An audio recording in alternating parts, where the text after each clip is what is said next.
As a young child, Imam Bukhari grew up studying under the scholars of his region, who were almost entirely Hanafi according to their fiqh.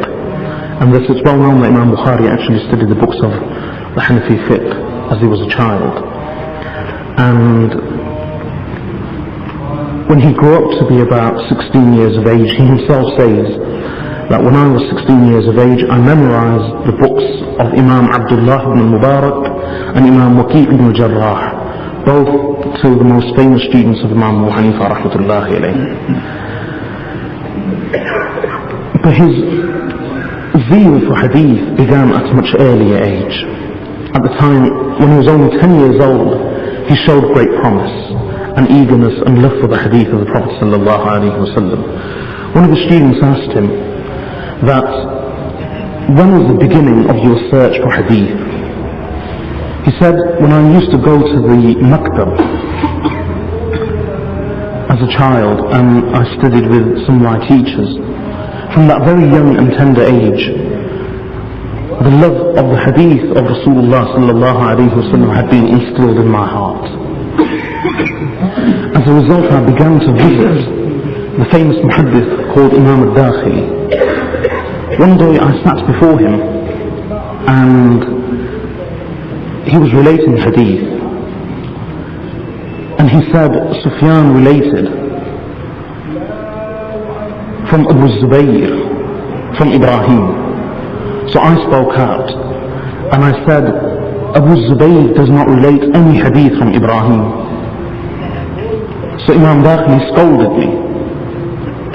So I said to him, if you have the original from which you are quoting and from which you have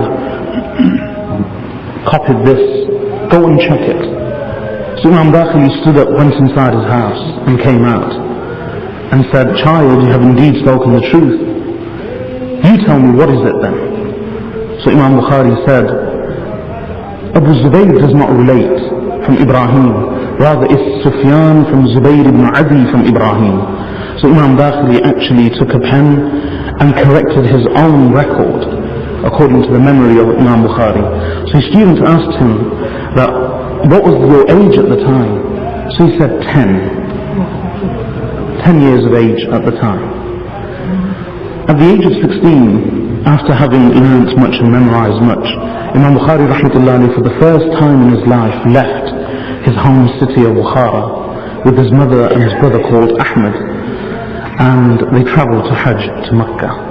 And it was in this journey that he first began to meet many of the other famous Imams of Hadith of that period, and he learnt more and more, gained more and more, and his search for Hadith began. But his zeal was such that he himself relates that one day I went to an Imam of Hadith to study with him. I travelled to him. But my provisions didn't arrive in time, so I was left without any wealth or provisions for the journey. And this was during his search for Hadith. He said, I began eating grass.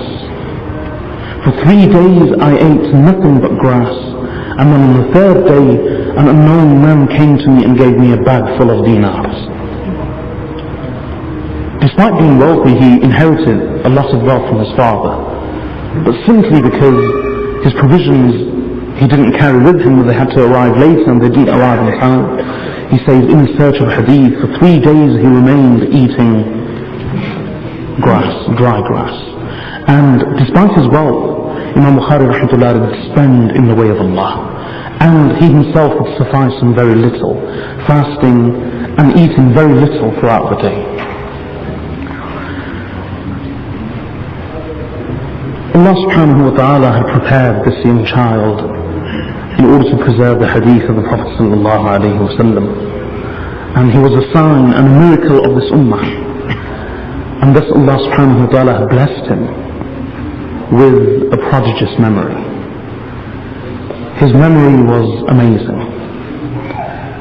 When he began studying hadith at that young age, straight after he went to Hajj, during that period when he was still a child, he began frequenting the homes and the masajid of many Imams of Hadith of the time. On one such occasion he was in Basra, the city in Iraq next to Kufa, and he went there to study Hadith from the Imams of Hadith in Basra. And his companions who were studying with him recall that we all used to go to the mashayikh of Basra and record Hadith as they related them to us. And Imam Bukhari was with us, he was only a child, and he would never write anything. So we would speak amongst ourselves that this young lad is wasting his time. And then after many days it became too much for us to see him waste his time in this way, and frequently gatherings of the muhaddithin without recording anything. So one day we sat him down and we spoke to him and we said, what's the point of you participating in these gatherings of hadith when you don't record anything and therefore don't learn, you're wasting your time? When they really went to the extreme in criticizing him, he said to them, okay, bring together and collect before me all that you have recorded from these shuyukh of Basra. So the narrator says we collected our writings, and in total they were 15,000 hadith. Imam Bukhari sat there and related every single hadith from the beginning till the end by heart. And he said to them, do you think of me as being a fool, that I would waste my time? On another occasion, again, he was studying hadith with some other students by some mashayikh, not writing anything. So one person complained of him to another and said, this young lad wastes his time, he records nothing.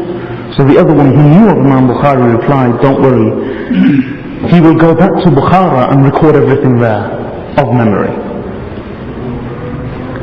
Indeed, Allah subhanahu wa ta'ala had blessed him with such a memory even in childhood. Once an Imam of Hadith was speaking to another who arrived late, and he said to him, had you been here earlier before, I would have shown you a child who knows 70,000 Hadith by heart.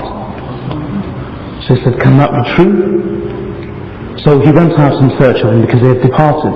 When he caught up with Imam Bukhari, who was a child, he said to him, are you the one who claims that you know by heart 70,000 hadith of the Prophet sallallahu alaihi wasallam? He said, yes. And then Imam Bukhari himself said that I know by heart 70,000 hadith and even more, and there is not a single hadith from amongst these that I can relate to you, except that when I relate the hadith to you, with every narrator I can tell you where this narrator was born, when he was born, where he lived and when he died, from the Sahaba and the Tabi'een and their followers. And that was as a child. Indeed, Allah subhanahu wa ta'ala had endowed him with such an astounding memory that some people it's difficult to believe that a human being could remember so much and with such accuracy and precision. But Allah subhanahu wa ta'ala had prepared him for the preservation of hadith. For him, his students say that often Imam Bukhari would pick up a book and read it from cover to cover once, and that's it. It would be embedded in his memory for eternity. And he was able to recall and retrieve this information from his memory banks with such ease that one scholar says that once I saw Imam Bukhari with the famous muhaddith Muhammad bin Yahya al-Dhuhli at a janazah. And Muhammad bin Yahya al-Dhuhli was asking him questions about the defects and flaws in the ahadith, in the narrations of the hadith, and about various names of the narrators.